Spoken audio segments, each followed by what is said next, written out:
Thanks for listening to this week's episode of the Recklessly Skeptical podcast.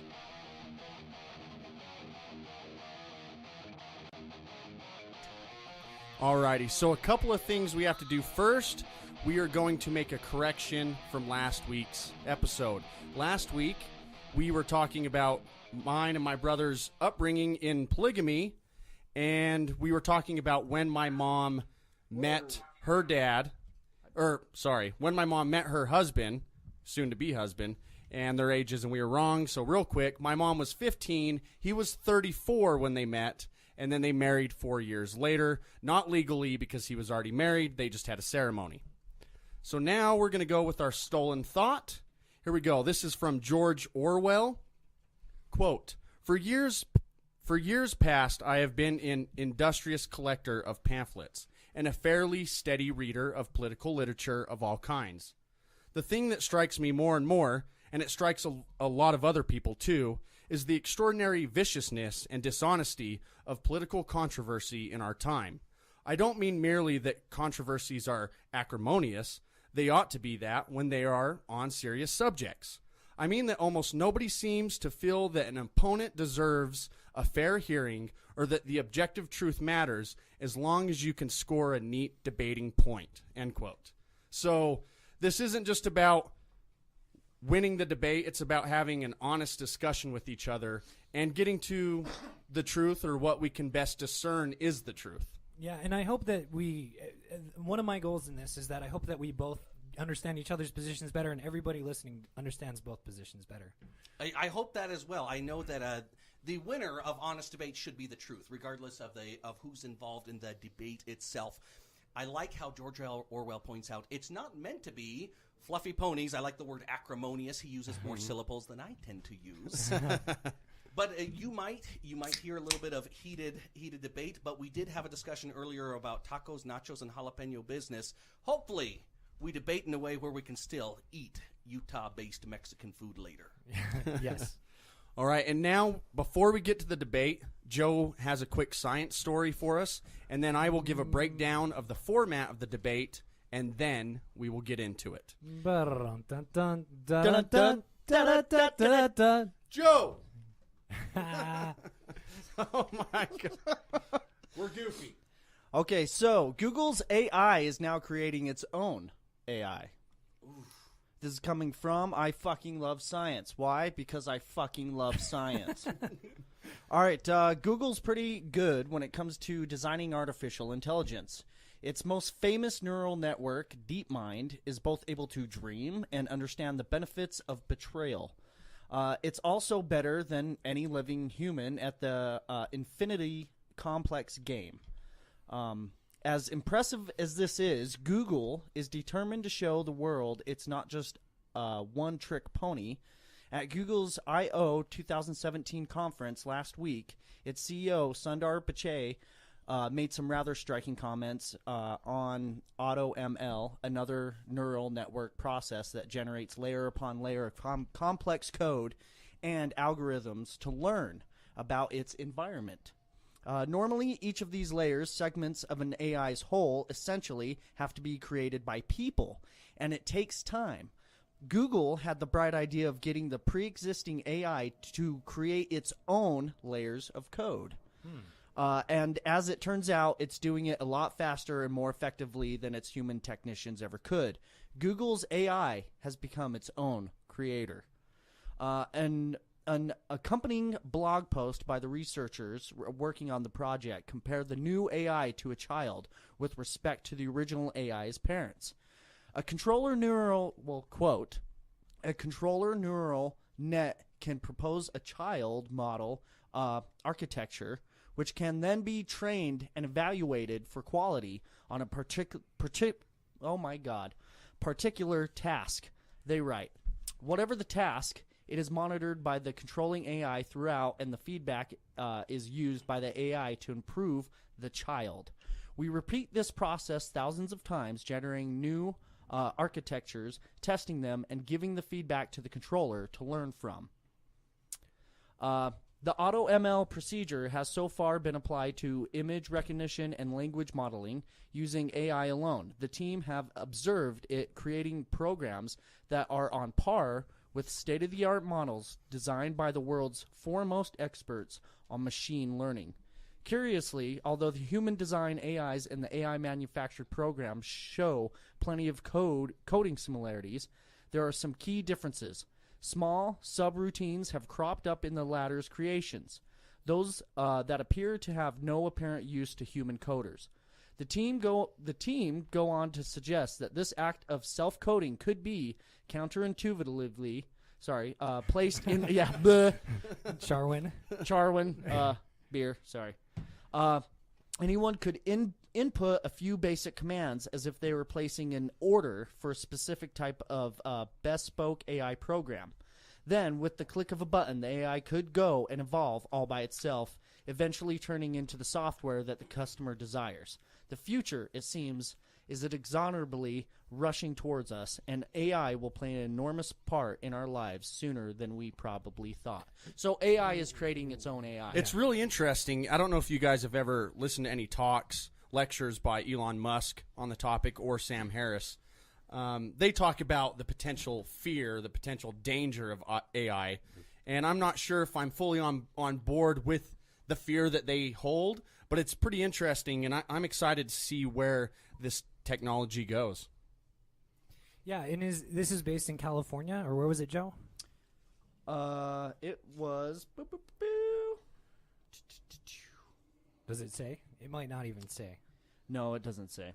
Maybe it should program itself to right where it is. All right, so should we get this ball rolling? Sure. All right, so I am very excited for tonight's debate. We have two wonderful debaters, Josh Soroka and Jacob Isbell. The topic of the debate is taxation is theft. Jacob is arguing is taxation theft? No, it's taxation is theft.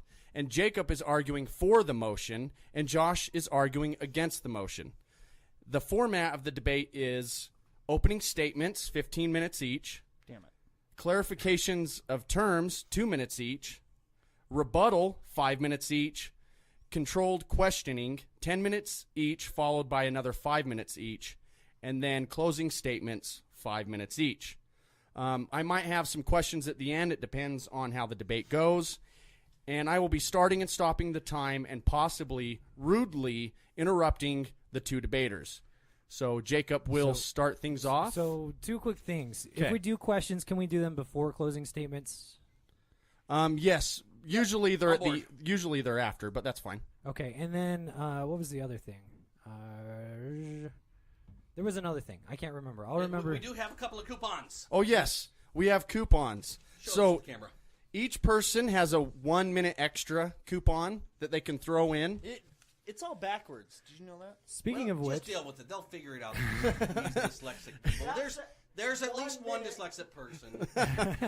And then hold it backwards, and enough of it has bled through that they should be able to read it. See that? 1 minute extra. And then we also have a pause coupon that they can throw in if they need to look something up or they care to look something up. So, are we ready, debaters? Oh, so ready. sure. And will you give us 1 minute warnings when we're down to a minute? Yes, I can give you warnings. And you guys, if you're able to read backwards, you're able to see there on the monitor right there the kind of time frames that we're going for. Can we make a gentleman's rule to where there's kind of a 10 to 15 second buffer after the mark if needed to finish something? Yes, I will. I might say something, but I will, yes, allow a little bit of time. Beyond that, you got to use that coupon. That's what it's for. Yes. Alrighty, so Jacob, your time starts Click that button. now. Taxation is theft. I should be able to just say that and bam, drop the mic and walk away, but I wouldn't do such a thing. These are very simple terms. For those of you who have worked a job before, you know what taxation is. It is the money that is taken out of your paycheck. For other people, it's a matter of you've already worked and gained this much, and now it belongs to somebody else without your permission. You know the word theft. The operative word inside of there, the meanings of theft, it means something has been taken without your consent, and I want to drive that word home. If you have not given your permission and somebody takes, you already recognize that as stealing, as theft. You did not give your consent. You're going to notice Throughout this debate, there will be consistent principles and standards applied to taxation and theft.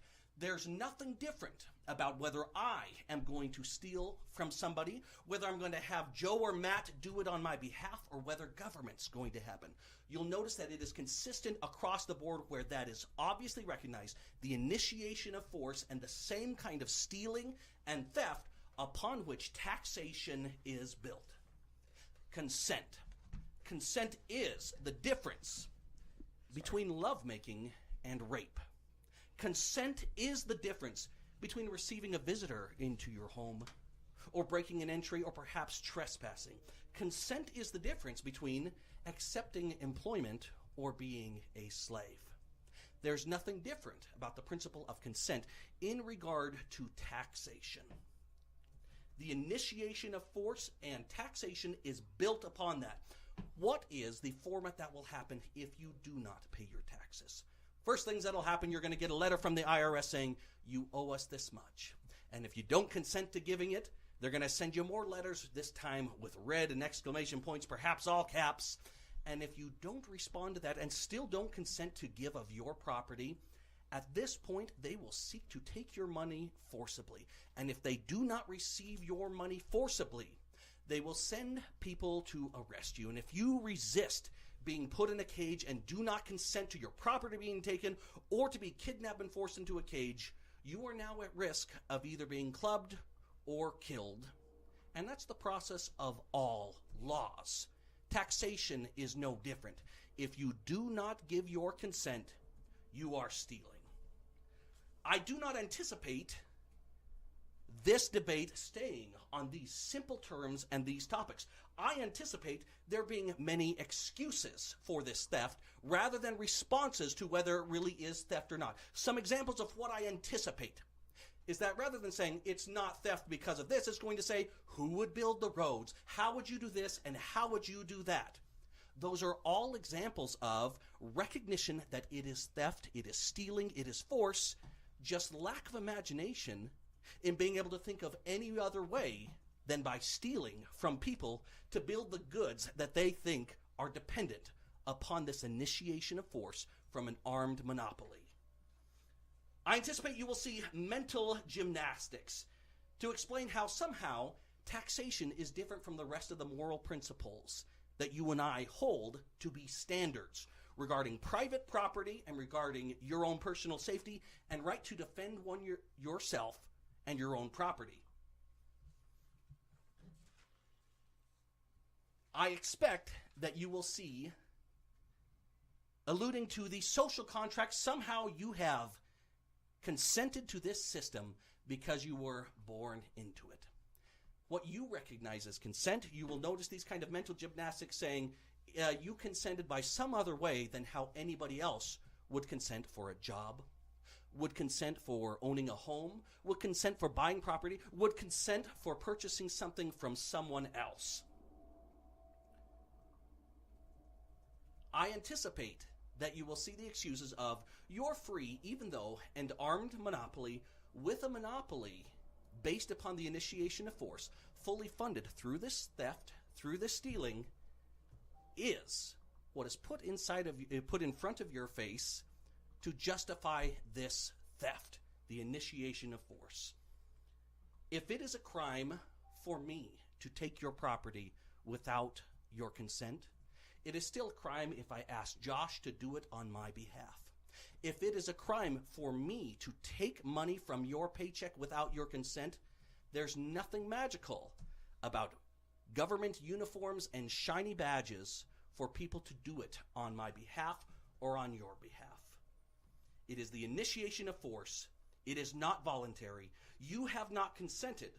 It is the threat of force, even the threat of a cage or being killed. And taxation is theft. All right, Jacob, are you done giving up the rest of your time? I will concede. Okay. I consent. That was a crazy good time. So now Josh will start his 15 minutes. Are you ready? Yes. And thank you, Jacob, for joining me on this conversation. The question that we're considering today is taxation theft. This is not a question of how much frequency in philosophy, or this is not a question asked with much frequency in philosophical, political, or legal realms. The reason that I don't think it is because to most people in these fields, they think that the answer seems fairly obvious. But at the same time, it is an answer that can be difficult to put language to. The theory that Jacob may hold is that because conditioning from when we were young, that we agree to this because of conditioning from when we were a young age. I disagree. I hope, and it's my attempt to give language to the reasons that I don't think taxation is theft. I will be addressing the question first definitionally and legally, but because this staying there or stopping there would be a boring answer, I will also address the question philosophically and economically as well. Prior to addressing the question, though, I feel it is important to address what is not part of the question, and therefore would only serve as distraction from the heart of the debate.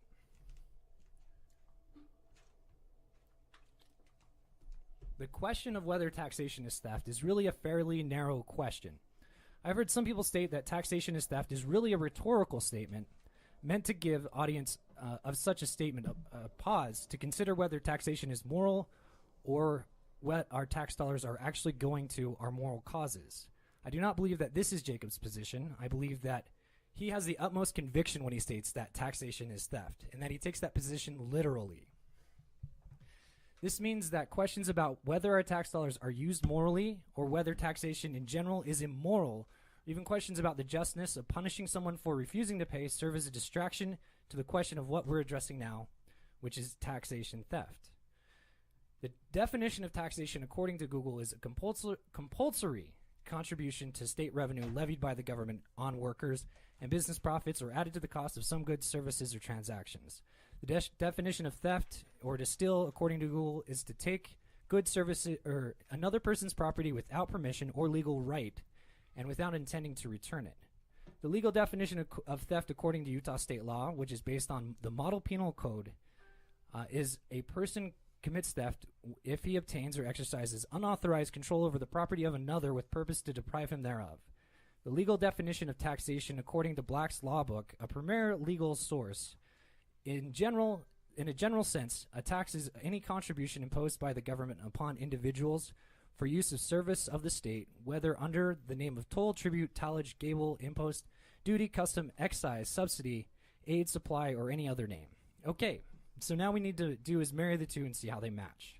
To get a little deeper into the legal aspect, the legal elements of theft are the unlawful taking and carrying away, 2, of someone else's property, 3, without the consent of the owner, and 4, with the intent to permanently deprive the owner of that property. So, for legal or for team taxation as theft, they would need to prove that the government is doing all 4 of those things. All I would have to do, which has consistently been what has happened in court, is to point out that taxation is lawful. It has been codified through the means given to the government in the Constitution. End of story. To end here would make for a really boring debate, so I won't. But I feel that it is important to point out now that this is how debates end in court consistently. Now let's move to philosophy. To our founding fathers, there were 3 key philosophers that we can see explicitly affected the writing and forming of the Constitution of the United States. John Locke gave us the idea of natural law and inalienable rights. Montesquieu gave us the separation of power. Rousseau gave us the concept of the social contract.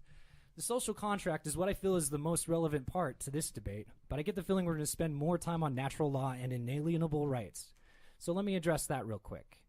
Locke stated that men have the natural right to life, liberty, and property. His justification was to look at the state of men in nature. We're alive, we're free, and we're able to have things to improve our likelihood of survival. I find the justification for life and liberty to be tautological, but at least I can entertain them as being true. I think that there is an is-ought problem when you try and extrapolate anything based on that reasoning, though. Property as a natural right, based on the premise of the state of humankind in nature, seems absurd at best. There is nothing in the natural state of man that makes it clear that possessions are property and that items have any sort of permanence in relationship to the life of a person based on the temporary possession of it. More clearly stated, possession does not imply ownership naturally. Property and ownership are concepts just as made up as governments and fiat monetary systems. They have practical implications but are not inherent to anything in nature. Now, to quickly illuminate my point, let me grab that. Prior to the founding of this country, some European settlers who wanted to peacefully secure some land from the natives approached them to trade. After some time haggling at the top of a hill, the Europeans secured all the land in sight from the top of the hill, totaling more than 50 acres of land for the total cost of 4 beaver skins and a rifle. The Europeans thought that they had gotten the best of the deal because 50 acres of land was worth far more than a few skins and a rifle. The natives also thought that they got the best part of the deal because in their culture the land was nature's and not a thing that could be owned, only borrowed for a limited time. And that speaks to the property or the ownership of it. It's cultural. To the philosophical part, I feel it is important to this conversation that we talk about the social contract. It is obvious to me that the Founding Fathers felt the social contract was an important concept too. Do you know why? Do you know why? Just say why. Why? They did it literally. They literally took the time in the Declaration of Independence to give their reason for indictment against the British government and to write our Constitution as a contract between the United States federal government and its people. They put in a way to amend that contract through the constitutional amendments, and they used that ability several times, giving us a Bill of Rights. The reason why they felt that it was important, and so do I, is that it makes our government legitimate in the sense that we have both representation and recourse if we feel that our rights have been violated. Jacob and I may get into this in more depth later. One last thing about the philosophy, and we'll call it a disclaimer in this conversation. When it comes to political philosophy, some people care about philosophical purity. I do not. Give me nitty-gritty pragmatism every day. I believe that there are at least 4 perfect forms of government on paper. The problem is, as soon as you add people to the mix, those perfect governments fall apart immediately. I'm far more convinced by pragmatism.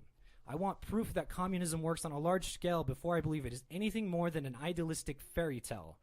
We have never seen communism implemented purely, and every claimed attempt to do so far has either been dishonest, has drastically had unconscionable impacts on poor, or ended up in a failed state. As pure as they may be philosophically, I cannot help but be skeptical that the ideas of voluntarism and anarcho-capitalism end up in anything but a disaster to the poor and to the environment, or as a failed state after top-heavy economics come crashing down.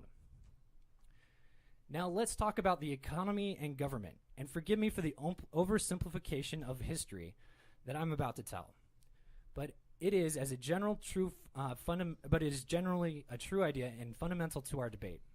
From an economic standpoint, the reason that there is any level of voluntariness in the government is that the government is meant to address the problem of scarcity. Scarcity is an economic problem that essentially states that there will never be enough of all resources in an economy to meet all demands. Dependent on the nature of resources that are lacking, it can cause great instability in a state.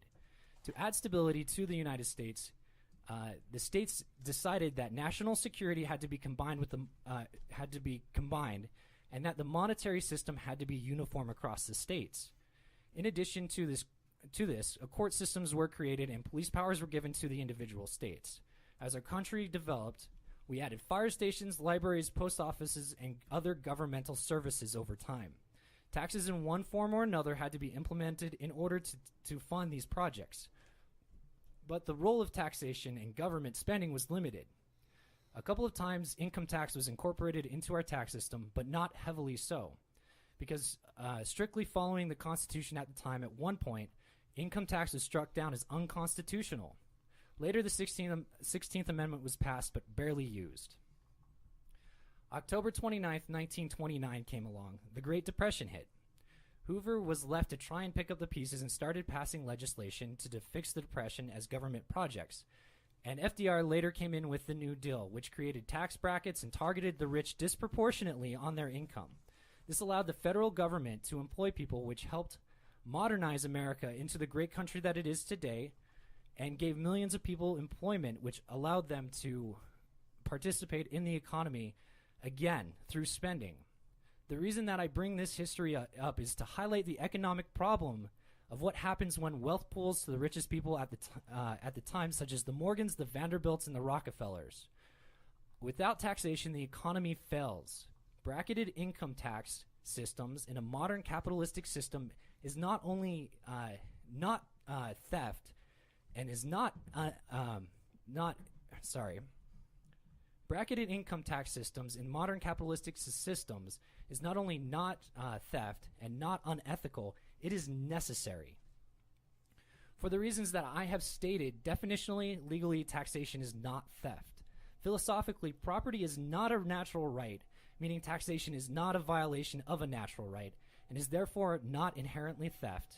Due to social contract, and our government is legitimate, and taxation is not extortion either. And economically speaking, taxation is not theft, but fundamentally necessary. And I pass. All right, so next is a 2-minute round each of clarification of terms. I just wanted to check before we go to rebuttals. Do you both want to use your 2-minute clarification? Yes. Okay, so let me reset the clock to 2 minutes. And do you have a pen I can use? Yes. Okay. And then, Jacob, are you ready for your 2-minute clarification? Your time starts now.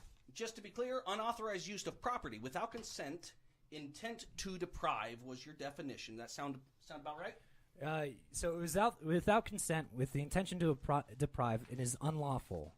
Okay. And it is also, not going to be returned. Okay. Do you view taxation as compulsory? Yes. How do you define consent? So consent, consent is giving authorization to a body. I mean, there's a few different ways to state that, but that's a statement I could go with. Is it your claim that one can give consent by being born? No.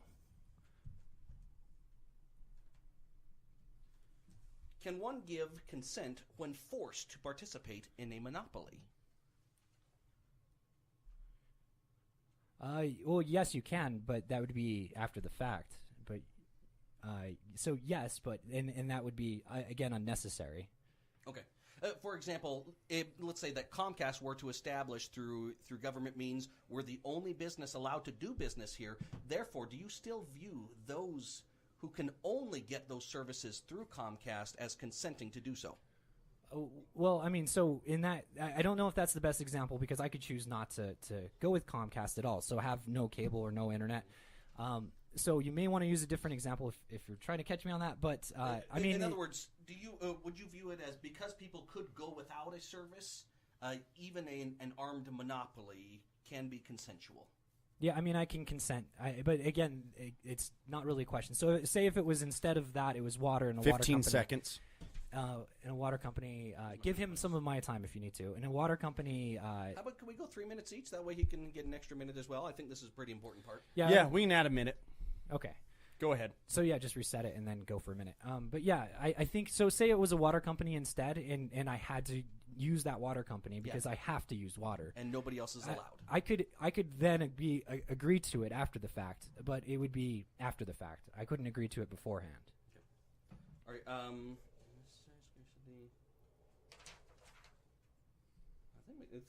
So let me just clarify a little bit on that right now. The same thing with the water company, to where government has said no one else is allowed to run pipes into the city to provide services for any of the residents of the city, perhaps even the state.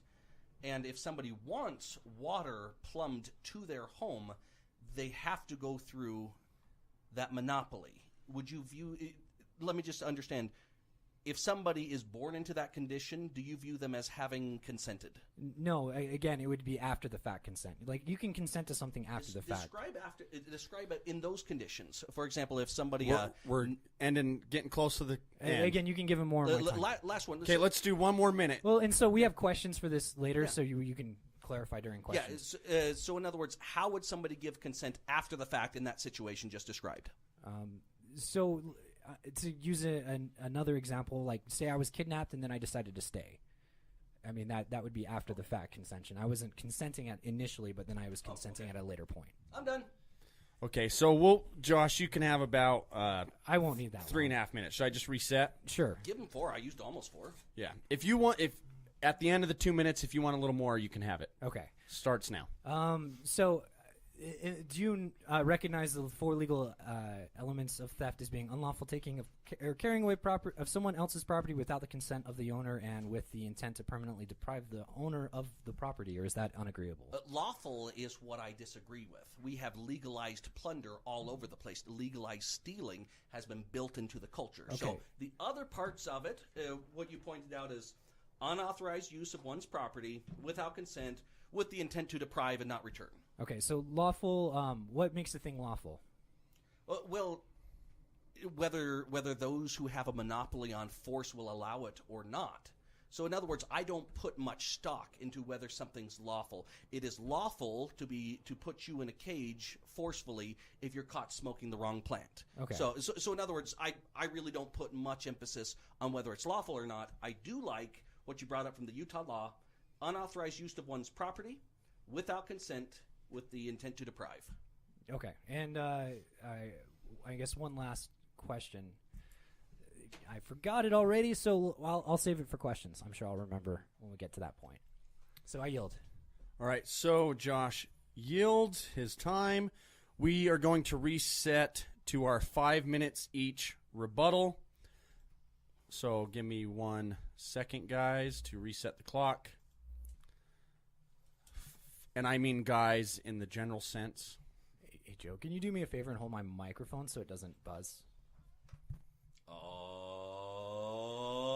Yeah. Are you ready, Jacob? Oh, yeah. All right, Am I so going first or Josh? Either way. it would be you. It would be me. Yes. I'll do it. So Jacob is going with his 5 minute rebuttal. Time starts now. Here's what I anticipated at the beginning. There's going to be numerous excuses for theft and stealing which do not respond to whether taxation is theft. Josh has already said they recognize it's the unauthorized use of property without consent, intent to deprive. The only difference we have is lawfulness of it. The excuses you heard Josh made is we need to take care of the poor. That's simply saying we need theft and stealing because we think poor people will be better served by it. Because of scarcity, we need theft and stealing through taxation. Because wealth pools to the richest people, the Vanderbilts and the Rockefellers, who love taxation, who love the force of government because they can simply buy up politicians, and that's how they keep the money pooled there. Even that is not a response to whether taxation is theft. It is an excuse of it. To me, it implies that I recognize it's stealing and theft. No attempt was made in those examples to even address whether it was theft or not. Because we do agree how theft is defined. I have never once given my consent for my money to be taken and used to enrich those who are politically connected or to be able to kill people overseas or to allow others to put my children trillions of dollars in debt on a reoccurring annual basis going up. Never consented into it. Whether I was born into it or not does not imply consent. It is people who have established a monopoly that is enforced through violence. And you have to go through this system. Oh, but you can go to your own private school only after your money is forcefully taken to pay for the government indoctrination. Oh, but you can move out into the woods. Nope. You would have to pay for everything else first. And if we were to pull up a map of Utah or nearly anywhere else, there's no place where like-minded, peaceful individuals like myself would be allowed to go without the risk of this armed monopoly funded through the stealing of people's property to come and try to take us over if all of a sudden we present anything that might be an affront to their monopolistic stealing system of violence. It is never consent when you are forced to participate in a monopoly. Think of the people inside of Flint, Michigan. The social contract says they were born into it. It is legal for them, and now that they get poison pumped through their pipes, other people denied being able to get alternate pipes or other delivery methods of water to their homes. Somehow, did any of them consent to be forced to pay for the water inside of their homes? Did anybody listening to this ever consent for their money to be taken and used to kill people? Used to be able to fund the politically connected corporations? None of you have consented. It is the unauthorized use of your property You did not consent, and it is meant to deprive you. Not only is it meant to deprive you, but the promise of your children and grandchildren born into this system, this monopoly on violence, they're going to be born trillions of dollars collectively in debt. And they're going to be taught by that same monopoly on force that the government will educate them and indoctrinate them to where somehow you gave your consent even though nobody ever asked you, your parents, or your grandparents. There has been little to no response on whether it is theft. We've agreed it is the unauthorized use of property. I never gave my authorization. We have agreed that without consent it is theft, and I've never given that consent, and neither have any of you. We have agreed that it is intent to deprive. And you take a look at the devastation we are waging throughout the world with bombs and guns and military might and special favors to the politically connected, and that is the deprivation of not only us and our children who have to foot the bill for it through the promise of future theft and taxation. It is still theft right here and right now. All right. So let me reset the clock. Are you ready, Josh? Yeah, I'm ready. I'm going to have to use one of your notes. So, all right, let me start it. All right, your time has started. Okay, so there was one thing that Jacob talked about that I don't agree with, and that was a definition that he thought that I agreed with. So unauthorized, there's a lot of words being thrown around. One is unauthorized, the authority to do so. So he's talking about you need consent to have authorization, and I disagree with that. So in that part of the definition, I disagree. In both of my definitions of taxation, I willingly admit that it is a compulsory contribution, and that is a contribution imposed by the government. I do not think that taxation is given with consent. It's compulsory. I also don't think that I agree at all that the Vanderbilts, the Morgans, the Rockefellers, the Koch brothers, any of the other ones that use a lot of money in our system are for higher taxation on big businesses and on the higher income brackets. As a matter of fact, it's the same politicians that are working to lower taxes right now. So I don't know how he gets to that point. So something that again, I think is extremely important is the social contract. And it's not an excuse. What it is it gives the government legitimacy.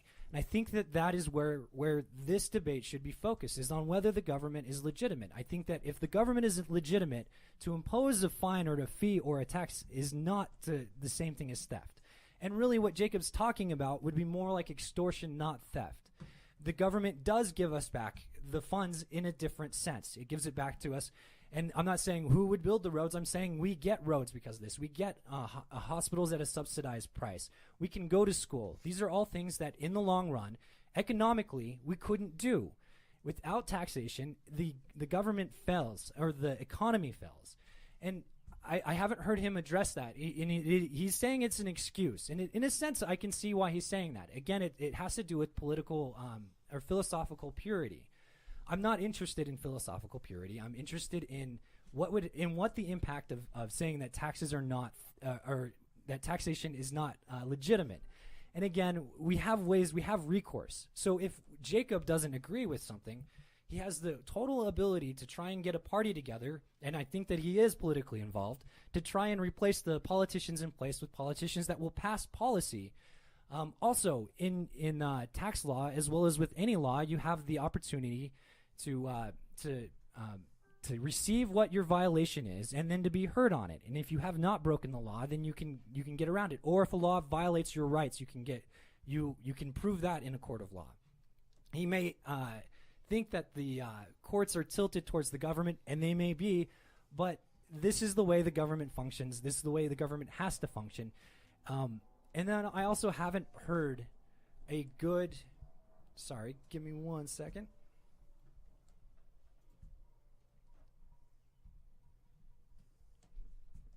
I also haven't heard a good response to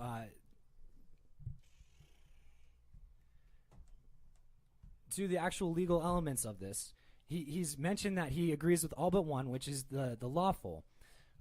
So if there is no such thing as lawful contributions, how? And this is now where I am going to ask: how can societies thrive if everything is voluntary, how do I not say, oh, I stabbed that person, but how I do not have a voluntary agreement. I have not given consent to be arrested. I have not given consent to a number of things. And there are a lot of ways which consent doesn't need to be implied for societies to function. And with that, I'll yield. All right, let me reset real quick. We are moving to the controlled questioning. You each get 10 minutes each and then another 5 minutes each. And let me explain this. In this part of the debate, so Jacob's going to go first. He gets 10 minutes to question Josh, and he controls the time. If he feels that Josh is, going off the rails or not answering his question, Jacob can interject and tell Josh to stop. He can ask another question. He controls his time. Same goes for Josh. Are you ready, Jacob? Yes. All right, your 10 minutes of controlled questioning starts now. Is the subject of whether taxation is theft contingent upon your ability to imagine another functioning system? No. The statement rings false either way. Yeah. Because here's what I want. If you can't imagine a way for the system to work, is that the point at which it may be taxation or not? It may be theft or not. No, it has absolutely no. Just like the moral arguments, it does not have any contribution to it. How can something not be theft if you do not need consent? You don't even need implied consent, according to you. And you simply ask, how can governments exist without this current system of taxation, which I clearly say is obviously theft and stealing and extortion? Well, again, the government's legitimate. Its use of the power is legitimate, and it's also its application of its power is legitimate. How do you define a government's legitimacy? So I agree that with our founding fathers that social contract is important. There are governments that I would not want to be a part of, that I would think that because they weren't observing the rights in the contract that is laid out, I would feel like I was being extorted. In this system, we have, again, a right to be heard, or a notice and a right to be heard. Those are the legal recourses that we have. And also in the founding in the Constitution, in the founding documents, we have a recourse through a few different methods of amending the Constitution. How is the government limited to the rights that the people themselves have as individuals?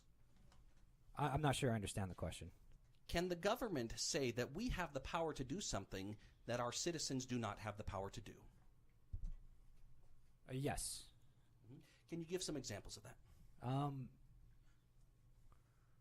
Police work. Anything that so what happens I don't want to get too deep into the philosophy of it, but we got 7 minutes. Sure. Well, I'm happy to use it, and I'll be a little bit traffic cop. So in other words, you view the ability to use armed police is something extra to government that did not begin with individuals. Is that correct? Is that fair to say? Yeah. I think that as a government, you can have legitimate police force, and what makes it legitimate is the authorization of But in other people. words, the power of police to be able to stop people and question them, arrest them, and choke them in the. In other words, detention of a person is unique to government, as an example. Unique to government.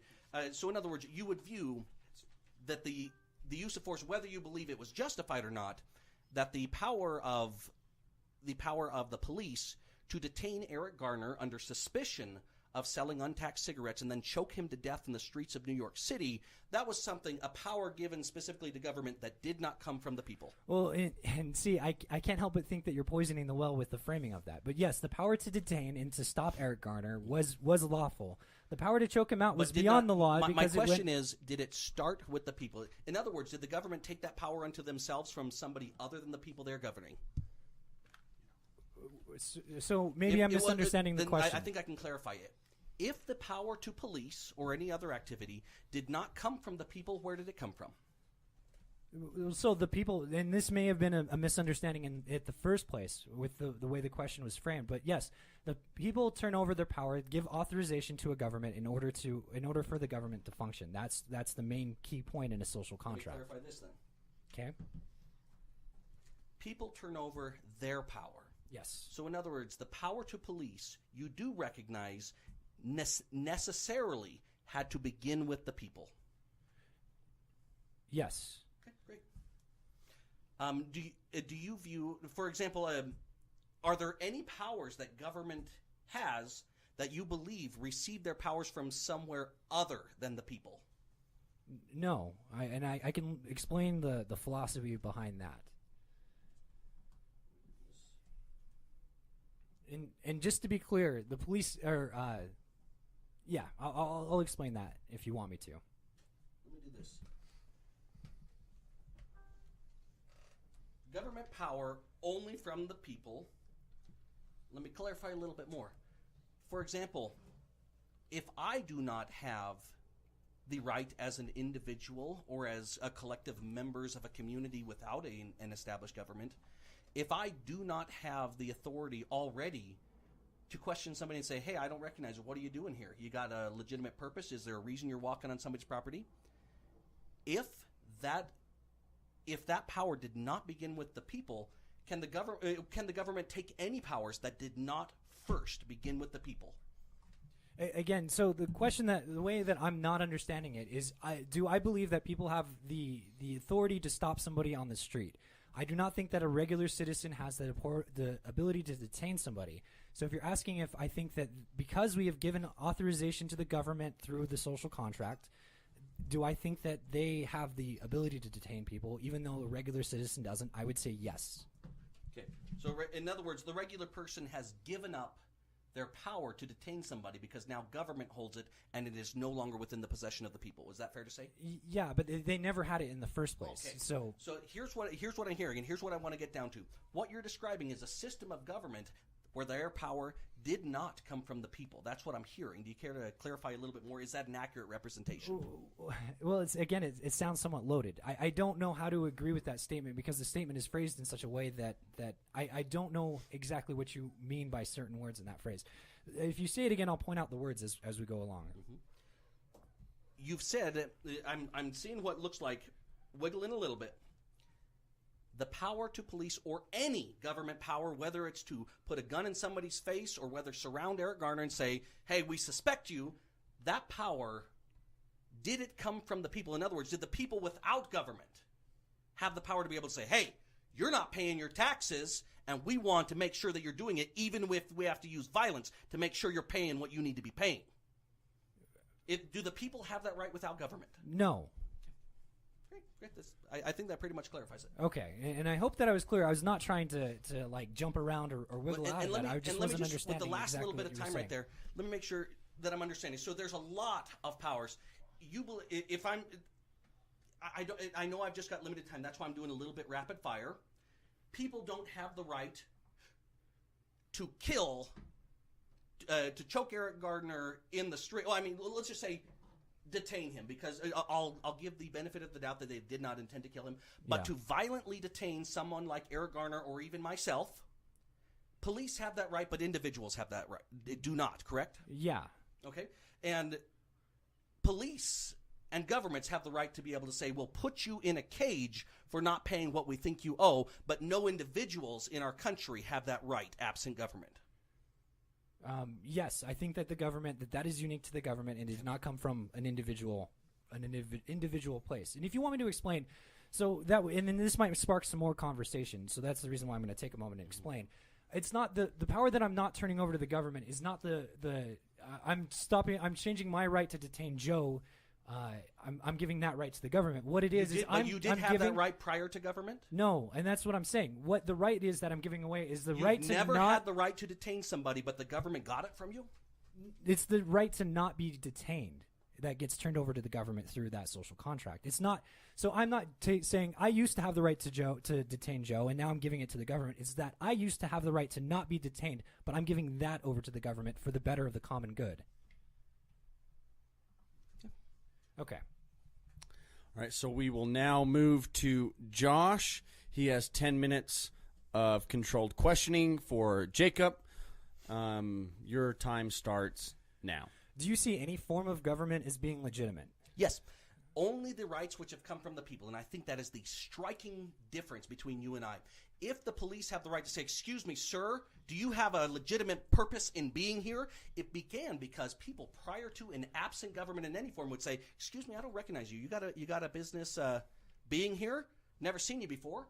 And if that right did not begin with the people, it can't be given to government. Police receive all powers from the government. When the government kills people over in other nations, they receive that power from me and from you. And they did not have that unless it came from us as individuals. But the way that I phrased it at the end there, it was my understanding that I never had the ability to detain Joe at any point. But what gets turned over in that social contract is my ability to not be detained by the government. That's turned over because of the social contract in the police powers that are mentioned in the 10th. So here's our big difference. You believe that you didn't have that power to detain Joe. You gave up your right to not be detained. I view it as unless I have the power to detain Joe, I can't give that right to government, and government has no legitimate authority unless it began with you and me. Okay. I just want to point out no one has the power. I'm going to detain you soon as you step outside. All right, let's have the debaters. Keep going. No, that was a good joke. That was a good joke. I gotta throw him. So, in your mind, at what point could I give over? Could I have a government? So, could I be under the age of 18 and be a citizen of a nation? Well, I know that it may be fuzzy area. At what point you have certain rights? At what point you're mentally and completely accountable for the effects of your action? Possibly. I know that it's difficult to where, I'm 18 years old and now I'm going to universities and I'm going to get anywhere between $50,000 and $200,000 in debt. Did I fully consent to that? I recognize there's some gray area. Mm-hmm. What I'm willing to say is, in as much as somebody is mentally and physically capable of taking ownership for their bodies and the effects thereof upon others, yes, they can give those rights to government. Okay, and so for a government to be legitimate, would they have to negotiate with everybody once they reach whatever adulthood is? Would they have to negotiate with every single citizen what that means? Not necessarily. For example, if I as an individual where there's no government, all of us here in this room, we moved our families further out west, we don't need the consent of somebody passing by to say, excuse me, is there a reason you're looking inside of my barn? You got business here? I didn't need that person's consent to be able to defend myself. Since I already had the natural right to defend myself, I could pass that natural right onto a sheriff or somebody else who's the enforcer of the rights that began with me. It did not begin with government. It began with the people. Okay, but so you pass it over to the sheriff, but I disagree. I don't think that sheriff should have that right. I never gave the sheriff that right. So how does that work in that sense? Could he only have jurisdiction over the exact area where everybody agreed that he would? Yeah, it would need to be that if there's any legitimate government, it would have to be as close to the people being served as possible. So I am even willing to concede that certain forms of taxation are not nearly as stealing or extortionary in their implementation as other forms, but it would have to be as close as possible. Rather than federal agents or bureaucrats thousands of miles away, if you have to be accountable to me, Sheriff Josh, by looking at me and my family at the grocery store, that's a better example. But Okay. that, again, does not necessarily require the consent of everybody because it's my individual rights. I don't need to get your permission to say, excuse me, you got business being on my property. Hopefully you and I get along well enough where you're just coming over and having a barbecue. Yeah, I still find that a little fuzzy. So there's no way that – so I could I cede in a sense from the power of the government if I – so say I had a household in a city or in a township that you and I both happen to be a part of, and you get 90% of the people to agree, and I get the other 10% of people to disagree and not agree to whatever laws you agree to, then would I be able to claim jurisdiction over the other 10% of the township? No, not necessarily. And this comes down to what are already the rights. For example, it doesn't matter if you say, well, I don't concede to not looking inside of your windows because, well, I'm defending my property. I have that right. Your consent is not required. In other words, it comes down to the initiation of force and the initiation of violence upon others. So, and I think that I know that there may be fuzzy areas in specific examples, but I would give the foundation of, am I initiating violence against you? Am I violating your rights? If I am violating your rights, then you have the legitimate claim to legitimate defense. You can give that right of legitimate defense to an officer of the government. That's the only way it would be justified. But say, I don't want that.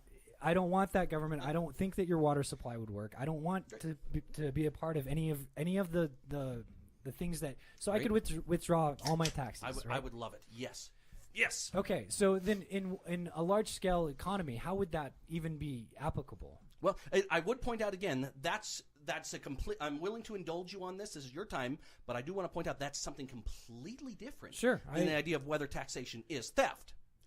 I could fill up, if you got a big enough backpack, I could probably fill up 100 pounds of paperback books of those who have answered that questions ad infinitum to minute details. So whether you can understand it or not, it just means that you haven't explored it. From your perspective, though.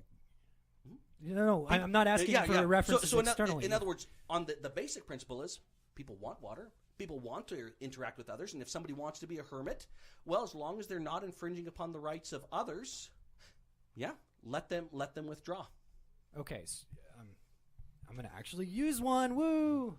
We are using a pause card, so Josh can look something up, Yeah, I'm actually not going to look something up. or whatever you're doing. He's pausing. It's getting sweaty in here. You want to show them your pits, Matt? So, it's good. So why don't you guys make jokes for a minute? So we have paused Josh's time. He has 3 minutes and 40 seconds. He used his one pause coupon, and he's doing whatever the hell he's doing. Matt, did I tell you about the baby bear?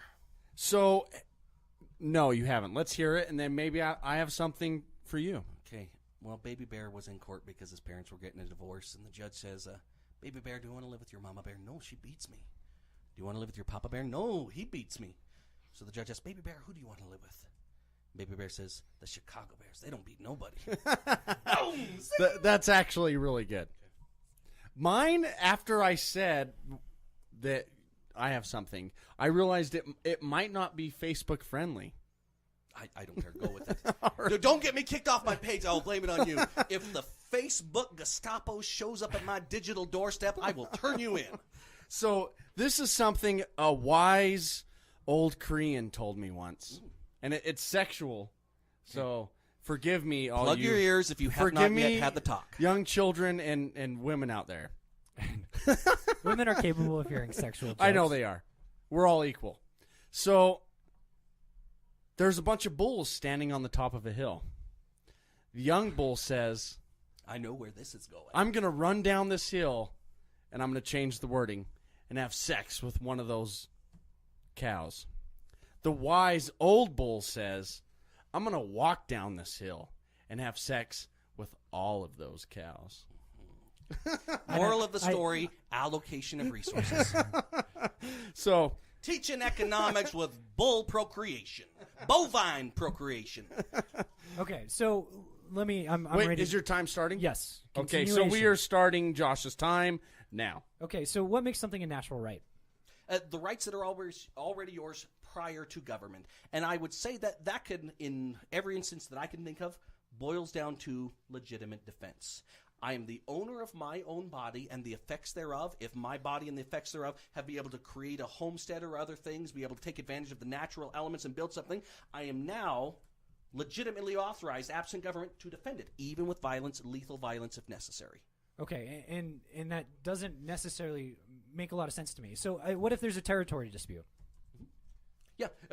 If what would happen, even absent government, people would learn and have learned very quickly that it is painful, costly, and bloody if you want to duke it out. The Native Americans slaughtered one another for territory and enslaved one another quite regularly for centuries. All societies have. Yeah, it's a pretty common thing. People have learned, especially within the past few hundred years, if you talk it out and find out what's this, there's compromises, people naturally want to avoid getting their heads bashed in or seeing their families killed. Okay, but then what would make it wrong for two people to gang up on one other person? I recognize that both people may feel, I've got a legitimate claim. I was there before you. No, I was there before you.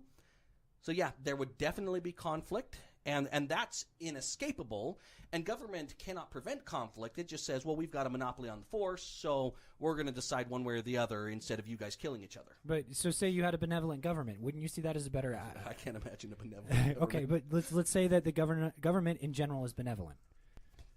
I mean, is that if not a better resolution if- than people ganging my up on thought other is, people and if killing them? people in general are benevolent, they have no need for government.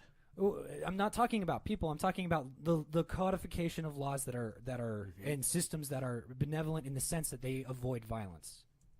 Yeah, I wouldn't term it as avoiding violence, not initiating force. In other words, there's lots of people to where avoid the violence of the communists going over here to their own detriment when instead of recognizing there's legitimate defense and we will take up arms and legitimately to defend ourselves to the loss of hundreds of thousands of other lives of those who would attack us. So no, I don't see it as avoiding violence. I see it as strictly legitimate defense, even if that defense requires taking lives.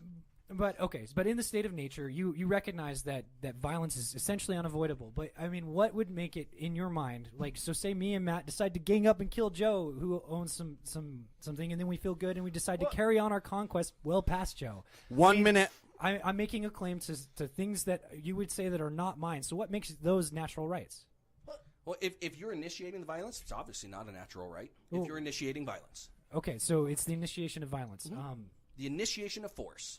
Okay, and so I don't know how it's escapable that a system of government is not better than that. But I'll yield time. All right, so Josh will yield his time. We're moving into the 5 minutes each of controlled questioning. So give me 1 second. We will reset it to 5 minutes. For Jacob. Jacob, are you ready? Yeah. Here we go, 5 minutes. I've pretty much got no questions left. You have no questions left? Nothing. So are you yielding your time? I yield. In fact, if I'm allowed to just sing a song, I would do that. You know, we should probably sing a song once the debate is over. Okay. So I'm going to reset it. Josh, are you ready for your 5 minutes of controlled questioning? Almost there. Oh. You're going to have to add your extra minute. Go. Okay, here we go. Your time starts now.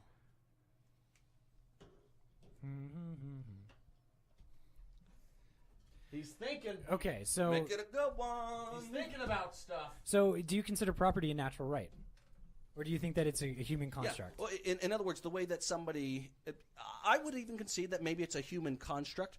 What I recognize as property, when somebody's physical labor mixed with the natural elements that are available result in the creation of wealth, whether it's a house, a home, a cell phone, or something else, and it was your labor that created it, unless you were contracting your labor to somebody else, that's now your property. Okay, so let's say somebody... let's say you make an agreement with the legitimate government in your mind. Would you consider that your mixing with the labor could then be taxed if you consider that government legitimate? Yeah, I can't imagine most government... I'll just have to start with very little of what government does do I consider legitimate at all. But no, I'm saying in your legitimate government. In your concept of a legitimate government. So say you needed to pay sheriff, whoever, and you, as part of that agreement, you would turn over 10% of what you make so in other words, to that system. Legitimate governing would be strictly limited to defending the rights of the people, not using any violence to take anything. But, so in other words, let me have you clarify. Yeah, This is your time. Could you pay... just to make sure, I'm trying to understand. You could make that type of agreement with a legitimate government that they can take from your labor directly. You could do that. Okay, but I would much rather have my funds go to a private institution that wouldn't be killing people overseas and putting my kids trillions of dollars in debt. In fact, I'd just rather, hey, I lost my TV, and you security system that I contracted with privately, you can take a look at the records, you can follow up on this. It would be a fraction of the cost. It would be exponentially better. So okay. Yes, if I'm given that option to where I'm going to opt out of the government abuse and simply say I'm going to team up with this private entity, yeah. Okay, so a justice system, how could you have a private justice system? Oh, it happens all the time. People go into arbitration all the time. Well, no, but those are over very specific matters. Those aren't over criminal matters. Those are just over like land disputes, essentially property disputes, and with divorce. And so, I mean, in those other law cases where there is more when it's a business and a person instead of a because you would recognize businesses as being capable of existing, right? Sure. So in this business world, say a business teams up against or dumps a bunch of pollution into a river. I mean, how does that get resolved without an arbitration that is paid for by the taxpayer? Here's something that already happens. When you have the government involved beforehand, the polluters will go to the government and say, we need you to raise the pollution level, the legal pollution levels, so we can, with impunity, poison all of these people's water. If there is not the government to grant those special favors, the people are able to either get independent representation to say, hey, our rights have been violated, or else take up arms against the polluters who have now acted violently and aggressively towards them. When their rights have been violated by obviously aggression towards them, they can go up against them. And if you didn't hear it right the first time, we got the echoes from Joe's computer. Okay, and Joe's computer is echoing in. Possessed. okay, so Satan's in the room because it's a bunch of atheists. Oh my god. All right, sorry. Go ahead. We're fucking with Josh's time. okay, so in that case, you would think that if they don't have any legal recourse, because essentially we haven't established any correct legal recourse for them, you're saying that it would be their rights to raise up arms against the businesses. Yes, absolutely. If somebody's polluting and putting poison in my water, like over in Flint, Michigan, right now you've got the government saying, no, you have to pay for it or we're going to take your children away through Child Protective Services. In a free market, in a free society, people are not limited to the government saying, you have to go through our channels, and we've already sided with the politically connected corporations. Okay, and something that I find weird is there's no establishment. So you could be poisoned by water without testing, right? There's lots of ways. Most of the time you don't even know that you're being poisoned by water until 6 people in your community get cancer. The only way to try and prevent that is from my stance, or from my perspective, is to try and prevent it in the first place. And the only way to do that is if the people already have a government in place. So, I mean, you could try and raise a government, and then the business because businesses would be more capable of hiring bodyguards than this. I don't see how this doesn't become oligarchy, worse of an oligarchy than it is. The other weird thing is that I do not understand how you could have an economic system in place at all. And again, I know that this is really not to the point that taxation is theft, but I feel like both of us have stated our pieces. Sorry. Whoa. What happened to my Reset. extra minute? God damn No, it. I'm starting it. Josh has an extra minute. He used his 1 minute extra card. Yeah, okay. So go ahead. So I do not see, and I think we both have made our points, and people who are going to agree with us are going to agree with us on taxation is theft. I think that and I'll get into that in my closing statement, but I do not see any way that you could have any sort of fucking Matt, you with your goddamn beeper. You have any way of preventing those types of things from happening, and then I don't see how big businesses don't end up hiring better bodyguards than the civilians. In addition to that, the economy, I only see that money can flow up one way, but even then, we still don't have a system of fiat or of money. It could be a real system backed by dollars or by gold or by whatever, but we don't have a system in place that at all can make us prepared to trade universally. Okay, so 7 seconds. Do you want to respond, Jacob? Yeah. No, 3 seconds. Let's go into closing. The only thing that Josh is doing is saying, I don't know how things work. All it means is you haven't explored the thousands of volumes that answer all of this. Okay. Your inability to understand this does not respond to anything about how taxation is theft. All right, so, we It just means you don't understand. all right. Well, no. All right, Even- Jacob. Hold on. even that's fine. Hold on. You don't have to understand. Hold on. Okay. So we're reset. I let you go like 10 seconds after. Closing statements. No, before the closing statements, do you guys want to have some questions? Oh yeah, let's do it. Let's have questions from whoever. Yes. Does Jacob Okay. have any questions on the Facebook Live chat? No, first? I picked questions from earlier Dude, before. if you guys are watching, put some questions inside of there. Yeah, I Hit say we me go to the hard. live chat too. Okay, well, I have questions here while they are doing that. So, this first question is for Josh. Okay. This comes from Sean M. Cox. Sean M. Cox. I believe he's one of Jacob's friends. I don't even know that guy. Sean, stop creeping on my page. Cox. Oh. Look at the All right. spelling. So, How does a social contract gain, this for you, Josh, how does a social contract gain legitimate weight and authority as applied to an individual? Well, again, so for me, the social contract, has to be written out, and there are all sorts of different types of governments. It needs to be written out, and then there needs to be a way to change it. So you need to have a notice of hearing, a notice and a right to be heard if they're changing the laws that exist already. And so that's how they get consent moving forward, and how they claim consent moving backwards. Again, this is philosophically speaking. You have the ability to change any prior law by changing the Constitution or by changing the statutes, by putting in representation that actually represents you. Okay. Jacob, question for you. This comes from Patrick Bostic, who will hopefully be our next guest on the Recklessly Skeptical Patrick, podcast. you're a good man. We are going to discuss. He really is. We are going to discuss healthcare. All right, here we go. So, Jacob, can you name a successful modern country or microstate that operates without taxes? Is there anybody here who's connected by anything other than the free market and internet?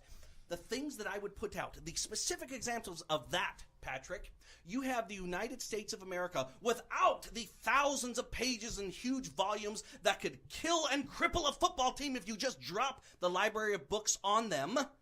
Prior to any of that being formed, less than 100 years, the United States became the top economic power in the world. Because instead of the philosophies of the king owns everything and we will decide what other people are allowed to own and do with what we don't recognize as their legitimate property because it all belongs to the crown or the government, when we abandoned that system and resorted to private property, we demolished all other, I don't want to say demolished, we boosted up all other economies, ourselves becoming the top in the world. So when you allow people to interact peacefully and defend their rights and allow them to do that, you've got the best economics in the world. One other thing that I would point to that, I would refer you to heritage.org and the Economic Freedom Index.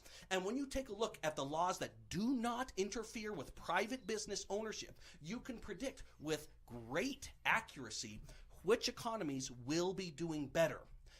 Economic growth does not have to do with government taking property from others through stealing and taxation and theft. It has to do with let people do what's best for them. Jacob, I have to interject, not because I disagree, but because I feel like you're not answering the question. Can you name a successful modern country or microstate that operates without taxes? No. No. Okay. No. And the only thing that I would point out to that, people used to be able to say, well, nobody else has gone without slavery. Who would pick the cotton if we didn't have slaves? Who would be able to do this labor or that labor? So just because people right now claim that I can't imagine how it would work without stealing, that's the same exact mindset of those who said, I can't imagine how it would work without slavery. I will agree with you there. It's almost like the God of the Gaps very argument. nice of you. It's almost like the God of the Gap argument. I can't figure out how it could happen without a God. Therefore, it's a God. I appreciate you holding my feet to the fire on that. I'll try to be more specific next time, Patrick. All right, so we have a couple more questions, if that's okay with you guys. Okay. And then we will move on. So just move to the live feed, though. So I looked on there. I didn't see many questions. I'll ask a couple more. I'll look again. Okay. So if taxation is theft, Hit the close and button on the I think power. this should be for both of you guys. If taxation is theft, what steps should the government take to cease operating under a principle of theft? And this is from Sean M. Cox again. So if taxation is theft, what steps should the government take to cease operating under a principle of theft? I think Jacob, since you think taxation is theft, maybe you should go first.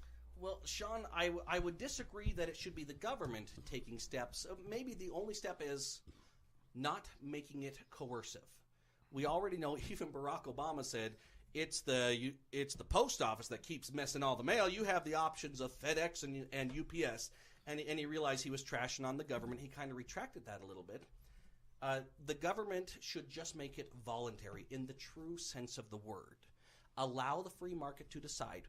even though you have other examples of free market, and then I'll tie this into the government steps that should be taken, you have Windows phones and BlackBerry phones, and people decided on their own voluntarily, we like Androids and we like iPhones better, and you're not making enough money to justify the continued production of Windows phones and to be able to develop things. You take a look at the United States Post Office that has not turned a profit in a decade, compared to the other option that people, even though people still have to subsidize the government through their taxes, at least they have enough of their own property not stolen from them through the force of government that they can choose to send packages through other ways. So what steps should the government take?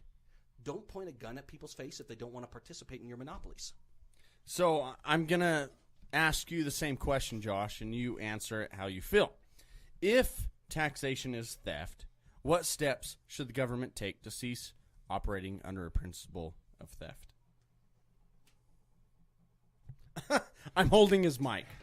Yeah, he's holding my mic so it wouldn't buzz. If taxation is theft, then what?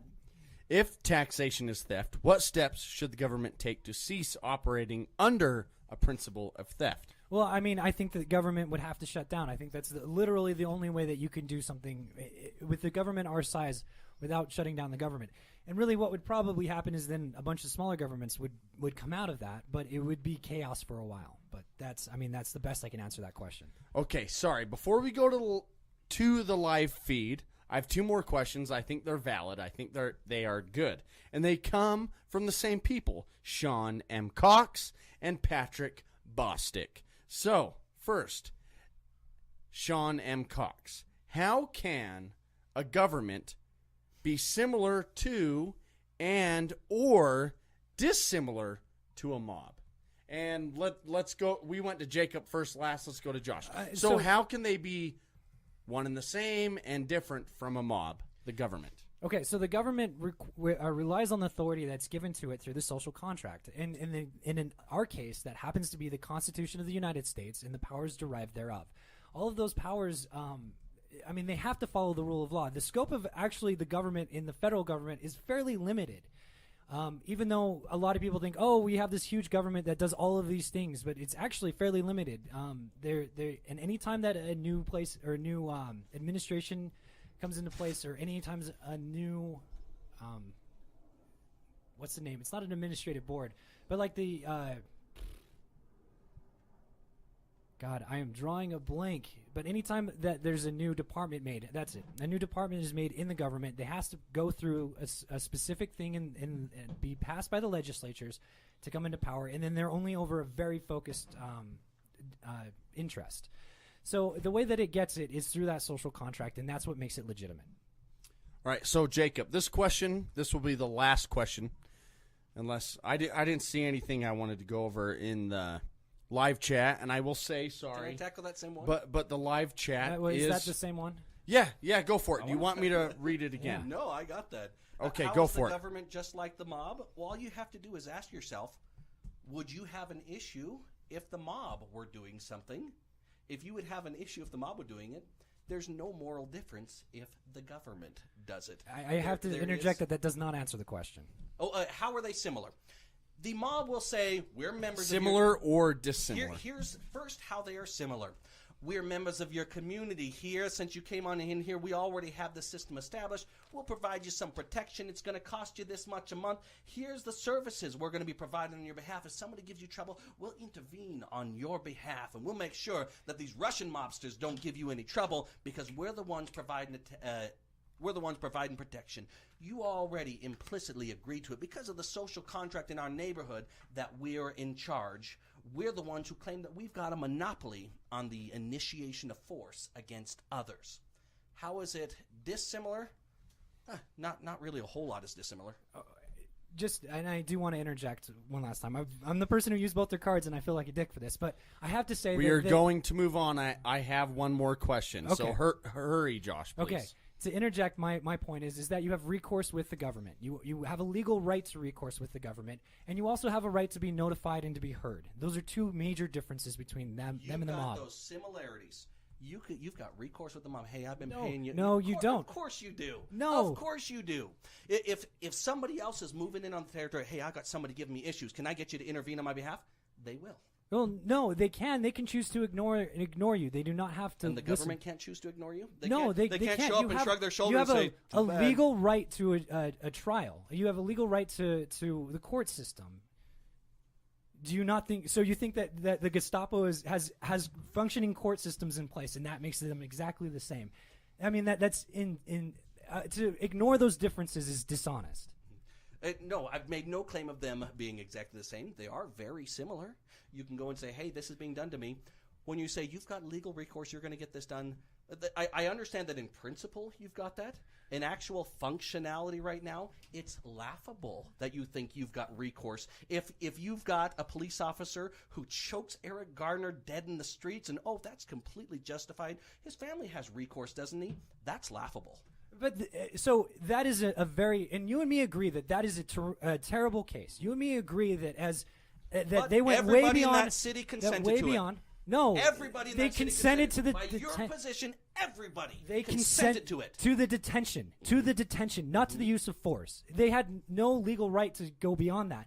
And had he gone to trial, like so many Americans do, there are lots of Americans that get their cases dismissed because they didn't follow the rights in the Fourth and Fifth Amendment. Yeah, and to act like that's not a thing that never happens. To act like that never happens is dishonest, and it really is. Yeah. So let me respond to that. I would have people look up civil asset forfeiture and look at the exact numbers. How much does government take without any trial, without accusation? I'm going to use my minute here to make sure that I make this entire point. Okay. The government steals more property through civil asset forfeiture than all reported crimes in the nation. Hold me accountable for that statistic. I'm using my minute here. When you've got a government that is involved in systemized initiation of force for stealing from people, you've got recourse. Well, there's billions of dollars on a reoccurring annual basis that violence was initiated by the government without any trial, and people realize, well, it's going to cost me more to get a lawyer and try to get it back than it's worth, plus it's in a different state and they targeted me. So no, there's no defense for that thuggery that is only made possible by stealing people's money and giving government rights that did not start with the people.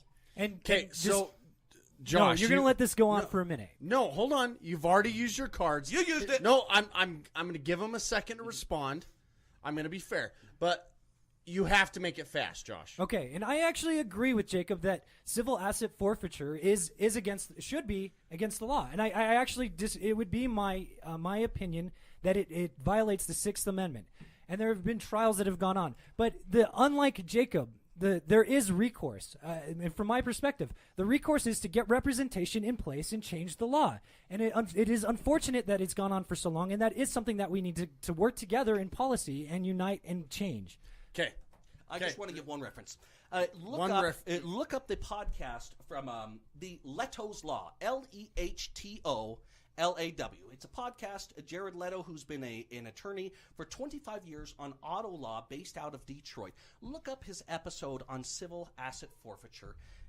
If you believe that you've got legal recourse, then the deck is clearly stacked against you, and it is meant to be the illusion of having recourse. I reject your position. Okay, so we are going. I have one more question, and Jacob, This is not me interjecting one way or the other, but what you said kind of reminded me of something. Because a lot of people on both sides of whatever argument will say it's constitutional or it's not constitutional. Let's please remind ourselves that our Supreme Court, when they are arguing or considering certain cases, they disagree often 50-50, 60-40. So when people say constitutional law, and this goes for you, Josh, both of you, it's not cut and dry. And all of us have these biases and different perceptions of the world. And I hope, even though we all disagree, like these judges on the Supreme Court, I hope we can have these discussions rationally and respectfully, because I know when we are done with this conversation, Jacob and Josh, we're going to walk out of here, and we are going to be friends. I might All even right. kiss him on the lips. Yes, I'll kiss you both. I'm not gay. I don't give a shit. God damn it. Is the debate over? No, No, Close it's your not statement. over. Okay. Because I do want to say something after the debate. I have so why one don't- why don't we question. do- why don't we do I it have one after- more question, though. Okay. So, and this is for both of you, and I will say, Jacob, because I know you're going to go there, because it's valid. I think it's valid. I'm not saying that as an attack. This question is a red herring question. It's a red herring. But I think it's a question worth considering. So, this question comes from Patrick. Arrives. It arrives. It arrives. From Patrick Bostic again, and he says, he's asking, we'll have Jacob go first. Would there be a space program right now without taxation? Yes. And I'm sure Jacob Yes, is and ready. I'm done. Yes. Okay, Josh. No. Would there be... I mean, no. So the reason that I say that, so there are private space programs that exist in Now. and they're good. But the internet that Jacob referenced, these things only exist on the infrastructure that was built by taxation. So I mean, no, there would not be a space program because we wouldn't have gotten this far. All right. We are not going to delve into that. We are now going to move to our closing statements. Oh, I think that we should definitely. All right. What do you want to do, Josh? I mean, there. If you guys want to to do something different, we can do something different. I'm good with opening statements. You want to go down another avenue? I'm flexible. Well, I think it would Limber be as a gymnast. I think that it would be only right to at least read some of these statements that have been made while we've been talking. What statements? In the chat? Yeah, in the chat. Why Okay, not? I haven't seen... Okay. How about we do a full-on follow-up episode? Yeah, let's just so immediately after this, we're gonna do a follow-up episode where we just talk as friends and BS. Yeah. For those on the stream, For the momos. not the momos. Any It was young- a joke. It was a joke. the microphone's right here. Well, I'm looking at the camera, bro. All right. Okay. So we will do our rebuttals, and then we will end this, and then we will do a follow-up to the questions in the chat. Do both debaters agree? All right. So 5 minutes. Jacob, you are up first. Your time starts now. I start very similarly. I end very similarly to how I began. Taxation is theft. Even Josh has agreed, yes, it is compulsory, even though there's different on whether it's consent or not, because he recognizes that it is compulsory. It is not an option. Recognize the monopolies armed to be able to force you into a system. Somehow, that would be a system other than theft, stealing, and extortion. It's clearly not. There is no social contract that anyone listening here has ever signed. Because of the recognition that it is force, it is a gun in people's face saying your money and your labor belong to us because you were born into a system that you've never needed to give your consent. We can compel you to give us your property, a third of your labor, before you even get to touch it, and then more here and more there every step of the way. Because he had no response to any of it, you saw probably 70% of this debate simply be red herrings. Let's talk about whether you know how to build roads without taxation and stealing from people and putting children trillions of dollars in debt and growing that every year. Because there is no response which Josh offers to the question of whether taxation is theft, he wants to wander on those roads. Everyone listening knows it is wrong for me to take your money from you without your consent. Everyone knows that I do not have the right to take the products of your labor without your consent. But the system which you say is consensual, in some imaginary world where guns and force and monopoly equal consent because of an imaginary social contract, that's not reality. If it is wrong for you to do it, it is wrong for the government to do it. If it is wrong for me to have someone else put a gun in your face to take your property or say your labor belongs to this person over here, then it is wrong for you to have someone else do it on your behalf. I do recognize it would be a very difficult transition to move away from the violence that we all recognize is compulsory It is against your will in many situations. Maybe others consent to bombing people throughout the world to the tune of trillions of dollars over and over again. Maybe other people have consented to the current $20 trillion in debt, to the current $200+ trillion in unfunded liabilities, only made possible by governments being able to say, your children's future labor belong to us to the tune of hundreds of trillions. If we will allow people to decide for themselves what currency they want to use, what services they want to use, how they want to pay for it, you would see the government go the way of Blockbuster Video. When governments recognize that they're about to lose their monopoly on the initiation of force, they will spend 13+ years in government indoctrination camps making all children believe somehow you've consented to this violence. It's a lie, and taxation is theft. So a number of, or actually, I guess I need to let the clock change over. Let me reset.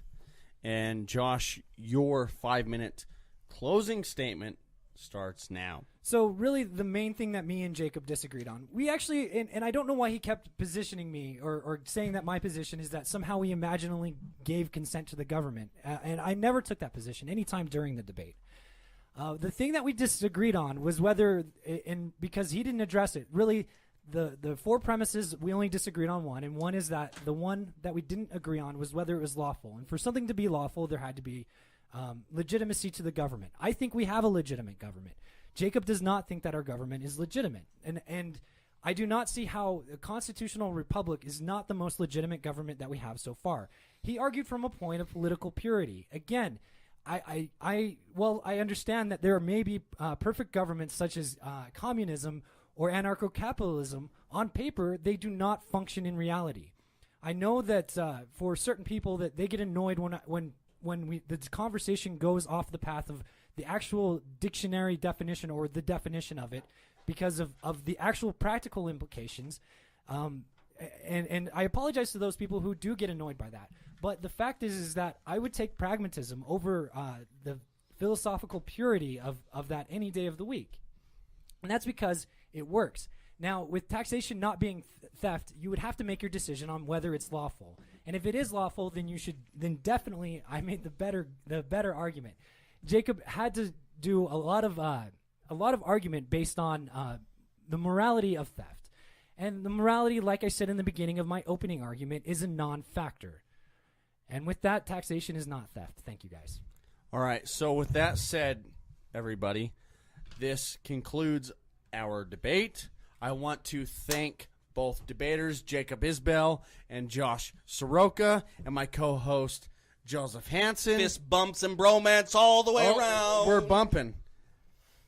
Remember, you can find this podcast on Stitcher, on Spreaker, and on Facebook.com/groups/The Evil Atheists. And remember, the atheist is plural. And you can email us at recklesslyskeptical@gmail.com. And we also want you to find The Dignitary. Because I'll re-upload it.